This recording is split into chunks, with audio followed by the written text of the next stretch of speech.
Apologize about the delay. I was having some technical difficulties, but I am so happy to be here with you today. God and Goddess, thank you so much for this day. Thank you for the amazing time that I had last night, that we had last night on Mount Shasta. Thank you for all of the opportunities that you give us to climb the ladder, the golden ladder of being, and to help others as well. Please forgive us and help us to forgive others. Help them forgive us as well, as we're all trying to become better versions of ourselves, and help us make a garden paradise on this earth once more. In the name of Elohim, I pray. Amen. Today is my Mind Day. Sorry about that. And the prayer here is, our God and Goddess, immanent and transcendent, send to all your angel of peace. To all the helpful thoughts of my mind, send your angel of power. It is so important what we are putting in and what things that we are allowing to ruminate and be fueled inside of our mind. They're either going upwards and pulling us up and towards God and Goddess, towards the heavenly realms, or they are pulling us down. Not that we're getting away from them in any physical manner, because we can't ever detach from them in that way. They're always with us. But we can either become more closer to godliness, goddessness, or falling down into these pits. So it's really important that we are mindful of what we have going in our minds. So it was really cool. Yesterday was Body Day, and I was on Mount Shasta for the full moon celebration, and some of the messages that I received were in line with kind of aligning our bodies and returning to that connection with Earth that we all essentially need, and so many are lacking, and there's so many issues, not just health issues, but health of mind, body, and soul issues that come from that disconnect from being in nature and being so closed off, being all of these artificial things surrounding us. And I apologize that I'm not outside today. I was having some technical difficulties. So that being said, I would like to get into the full moon, but first I have a package here from Day of Greenleaf, who is the translator of the Holy Megillah, the Nazarene Bible, that I have been reading to you from for quite a while. My beautiful copy I'm going to have to replace soon, because I took it up on Mount Shasta under the full moon last night, and it slid off of a chair, and the binding got broken. I'm so sad. But I love this book, and I am happy to replace it because it's just awesome. Anyways, that being said, I wanted to share with you this package.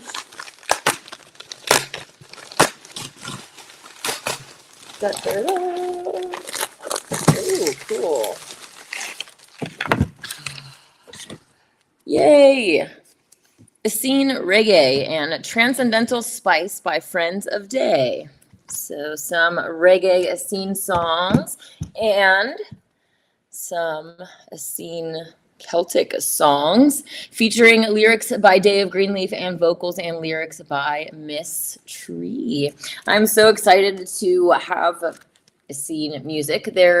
When I went up to Florence, I was also gifted a little thumb drive with more of their music, and I've been able to have it on my phone to listen to when I go out and do my morning communions, and also to be able to start covering the songs myself and kind of making them my own. They're based off of different mantras of this beautiful book, and the teachings therein as well. So yay, cool. I'm excited to get these on.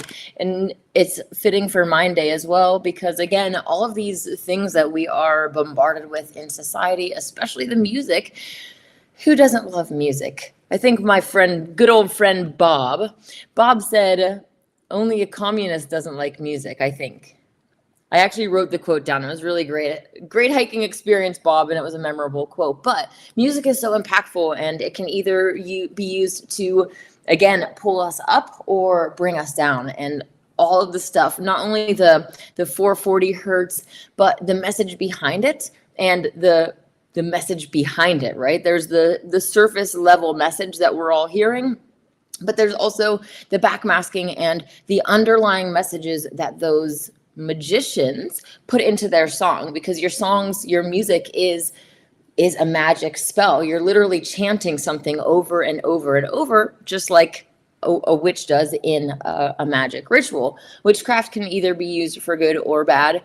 It is a tool, and even your thoughts, your words, your deeds, your feelings, all of these things have power behind them. So acknowledging the power that you have, you are, practicing essentially witchcraft or magic in your everyday life. We learned how to spell as children. So when it comes to music, these things are so they can go so deep too, because of the repetition. And then it gets stuck in your head, and you'll just be going about your day, and all of a sudden this song just pops into your head, and sometimes you can't ever get it out, right? So it's so important that we're putting stuff in it that is positive and uplifting. I have spent way too long in my life like emo, punk music, just different stuff, and even mainstream music, working in restaurants and stuff. You have to hear different stuff, and so all this stuff is coming in, and I have a gift, some might also call it a curse, of being able to kind of retain those lyrics very quickly and pick up on it fast. So I have to be extra cautious about what I am putting in as well. So anyways, super excited to get into these as well. And a book of poetry, Green Wizard Poetry, Day of Greenleaf, Essene High Priest, Forest Warrior Jester, and Practicing Good Wizard of White Magic. Ooh, that was quite an intro. Cool. A rhyming modern book of revelations. Day of Greenleaf says, this book is based on poems that rhyme, but it is also a book of prophecy. Oh, cool. Together, these poems, scriptural excerpts, and a commentary are a modern book of revelations that fortunately ends on a positive note. This book begins with a lengthy preface that serves as an excellent introduction to the key Essene teachings and the alternative version of the Bible that these poems are based on. Cool. I'm really excited to get into this. I'm tempted to get into it today, but I also kind of want to read it from the beginning. So, yay, I'm excited about this. Woo. This is available at essene.org, as well as the Holy Megillah and other books on the Essene teachings. And I don't make any money off of this stuff. I have only been helped by these things in my own spiritual journey and walk, coming from mainstream Christianity and Aaronite Torah following, essentially. Then I technically became a Nazarene Christian, I think they would label me as, accepting still kind of the biblical Torah and accepting Christ coming to end the sacrifices, and that the sacrifices weren't from God to begin with. And the Megillah really gives you the Old Testament that is missing in the Essene, like the Gospel of Peace. The Gospel of the Holy 12 is the one that woke me up to this whole narrative of Christ being a vegan and being against animal sacrifices, and essentially being killed because he went against the animal sacrifice system, which was not only tied to the religious system of, the priests who are making profits off of the animal sacrifices that you're required to, right? Oh, you want God to forgive you for messing up? Okay, well, pay us for the animal, pay us to kill the animal, whatever. I'm not saying I don't know the finer details of how everything was exchanged monetarily, but they were also getting the benefits of getting the flesh that was slain and all of these things. And the government. So you have the religion and the government both involved in this animal sacrifice trade. The government gets to enslave us because we enslave animals. If you go out and you enslave, you force animals to work, you tax them, you're doing all of these things towards them, you can't expect that you get to live freely in a Garden of Eden, frolicking around like everything's hunky-dory, right? So these things are directly linked, and it's important that we I just read Bob's comment here. Yeah, sorry about that. I got distracted by Bob's comment that says, I have a repertoire of phrases for only a communist.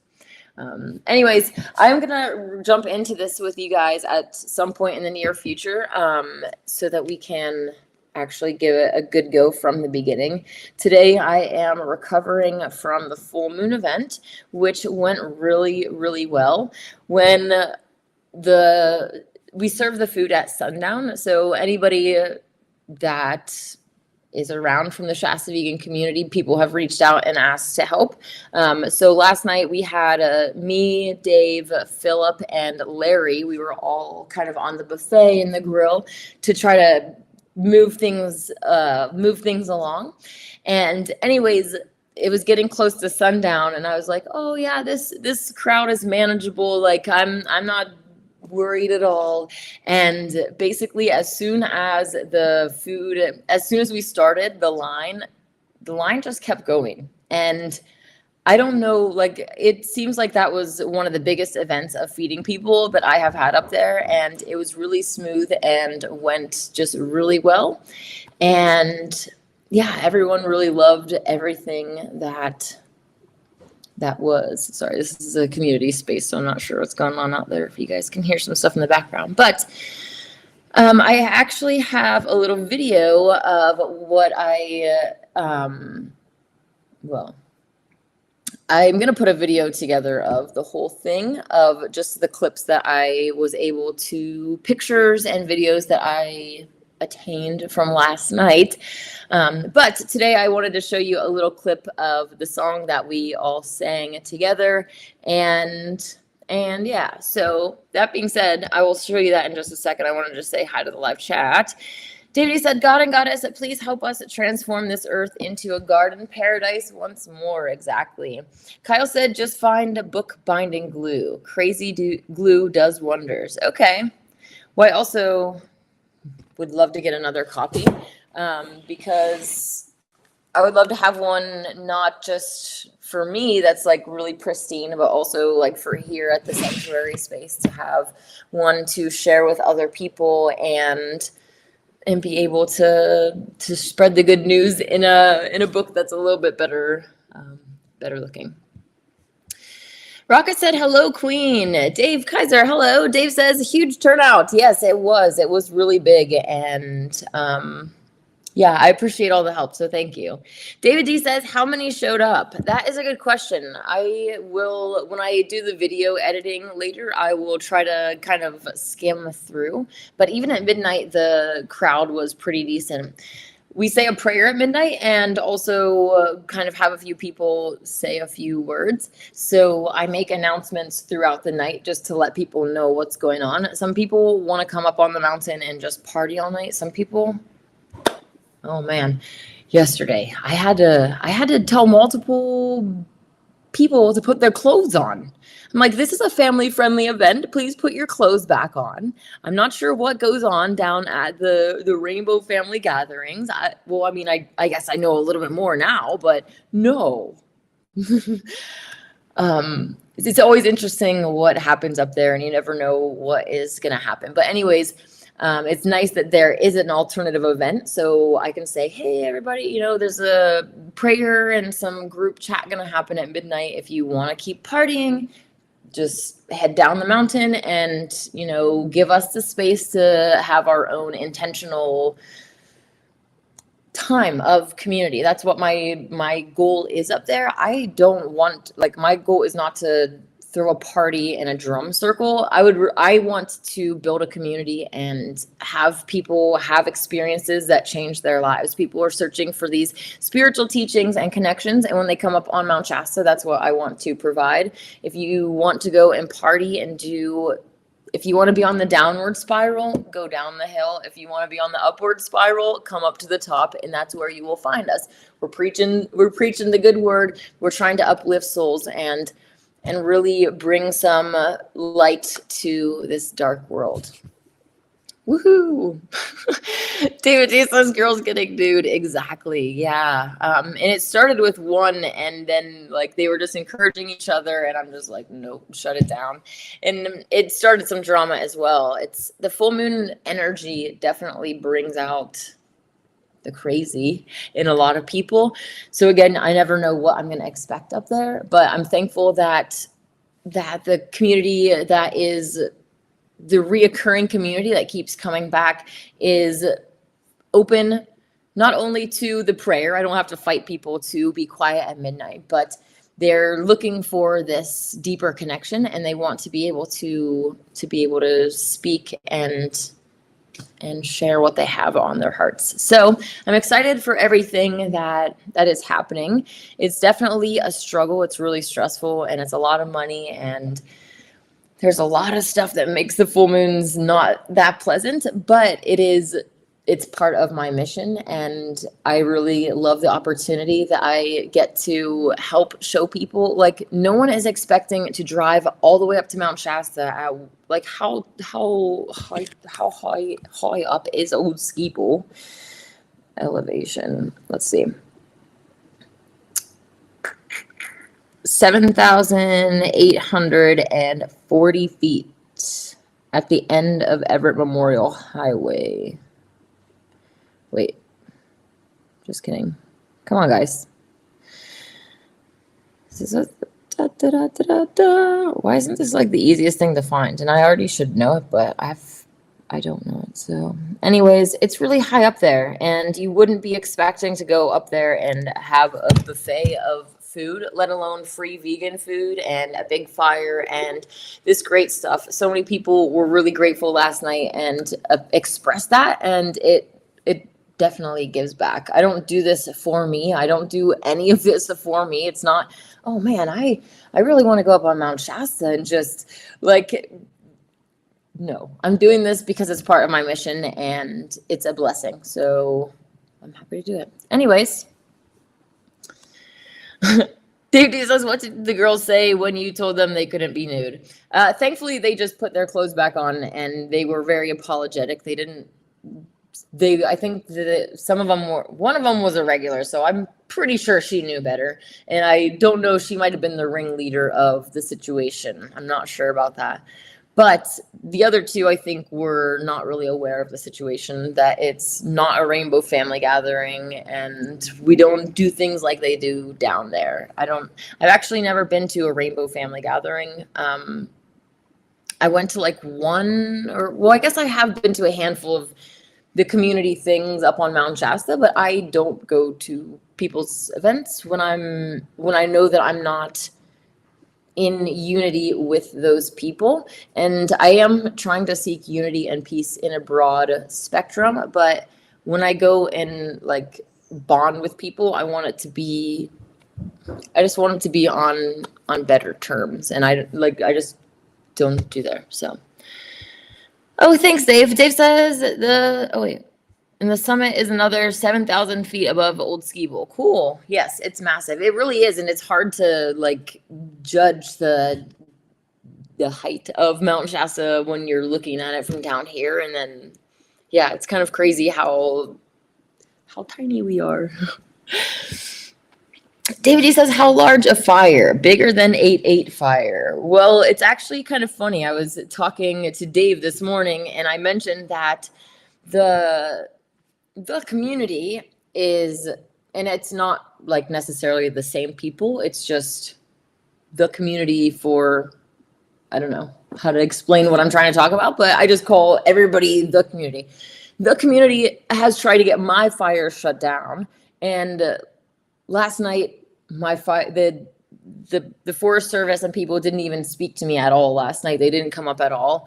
And we spoke the night before at the 8.8 event, where the community had a little tiny fire, but they were complaining because they had been intimidated all day by the Forest Service and Leo and firefighters being up there. They were too afraid to start the fire. So it's just ironic that the community is trying to get my stuff shut down, and it doesn't get shut down, but then theirs kind of does. So it kind of just backfires in a way.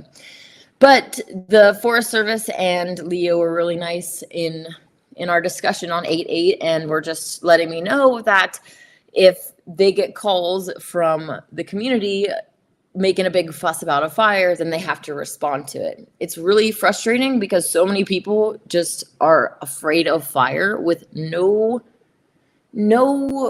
idea at all. Like, it's just complete ignorance and fear. They have never even been up on Mount Shasta to see the area and how wide open it is for a fire, how safe it is. They've never been up close and personal to a wildfire. I have. If you go back to my lava fire videos, in the dark of night, I went over and got very, very close to the wildfire. And when people are sitting around cracking jokes and just like kind of watching the fire burn and like we're all supposed to be afraid, I'm not afraid anymore. Okay. So I guess I'm also coming from a different, it's just the ignorance is not there anymore. So the less ignorant you are, the less you're going to be afraid of what's going on. But these people are very ignorant, and they unfortunately have nothing to do besides for sit at home on Facebook and gossip and fuss about whatever thing that they want to fuss about, right? So hopefully not only raising awareness about the situation will help, but also talking to Forest Service, which they already know who I am. So do the cops. Like, I've been doing this for a very long time now, and every event they will come up and sometimes it's different people, and they'll kind of just poke and ask what's going on, and they'll always ask if I'm charging for the event or all this stuff, because if you are charging and you are holding a formal event, you have to have a special events permit. So you'd have to say, I'm going to have 100 people and I'm going to be charging this much money or all that stuff so that Uncle Sam gets his cut and all that. But I don't do that. And there's no guaranteed attendance for my events. So I'm not going to pay for a special events permit when I don't even know how many people are going to show up. And I don't charge for my events. I'm paying from my own money, and people that are around that also feel led to donate to the money till of the food funds, essentially. All of this is coming from real people in the community that are putting their money towards it. So yeah, I'm not going to be paying extra money on top of it to pass out free food. So anyways, I'm not going to get off on that rant, but yes, the fire was bigger and it was better, and it was just really a great experience. I think a lot of people did have a good time on 8/8.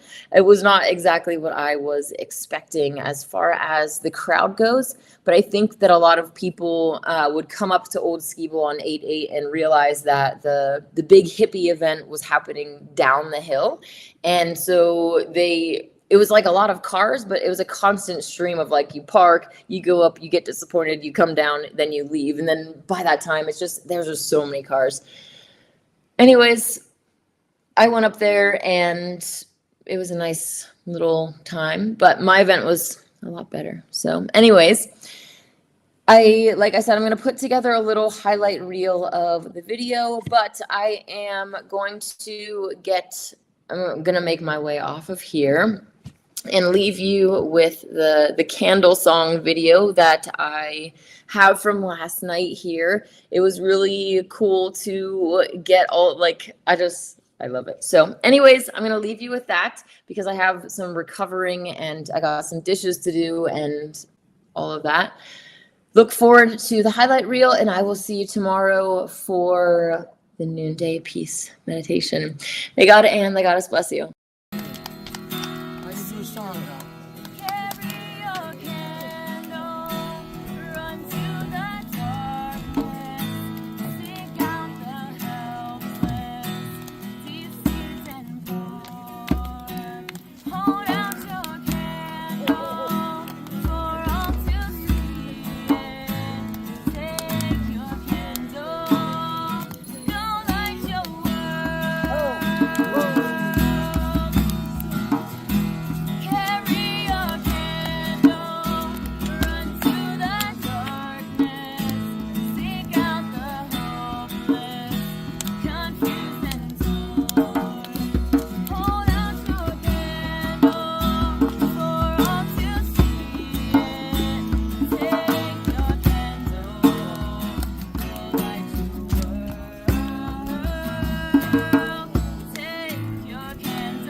Hopefully you enjoyed that. I really love to watch that, and just knowing how much the people loved it and being able to sing with a whole group of people on Mount Shasta, singing This Little Light of Mine, like that was just so cool. So I want more songs like that in the future, and hopefully these will help with that as well. I'm so excited to be able to share music and the message on Mount Shasta. And yeah, so I'll share a highlight reel with you at some point in the near future. And I hope that you have a wonderful day. May God and the Goddess bless you.